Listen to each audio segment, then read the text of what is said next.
আল্লাহ তাআলা কেন ফেরাউনের তওবা কবুল করেননি? ক, সে মূসা আলাইহিস সালামকে কষ্ট দিয়েছে। খ, সে নিজেকে বড় ইলাহ দাবি করেছে। গ, সে মৃত্যুর সময় তওবা করেছে। ঘ, সে প্রজাদের প্রতি জুলুম করেছে। খ।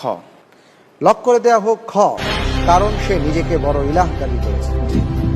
আপনি যে উত্তরটি দিয়েছেন খ, আমি দেখতে পাচ্ছি আপনার উত্তরটি সঠিক হয়।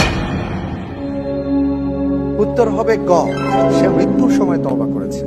কোরআনে কারীমের আয়াতে আল্লাহ তাআলা বলেছেন, ওয়ালাইসাতিত তাওবাতু লিল্লাযীনা ইয়ামালুনাস সাইয়্যাত হাত্তা ইযা হাদারা আহাদাহুমুল মাউত ক্বালা ইন্নী তুবতুল আন। ওই ব্যক্তির তওবা আল্লাহ কবুল করবেন না যে ভুল করেই গেল, কিন্তু যখন মালাকুল মউত তার কাছে এসেছে তখন সে তওবা করছে।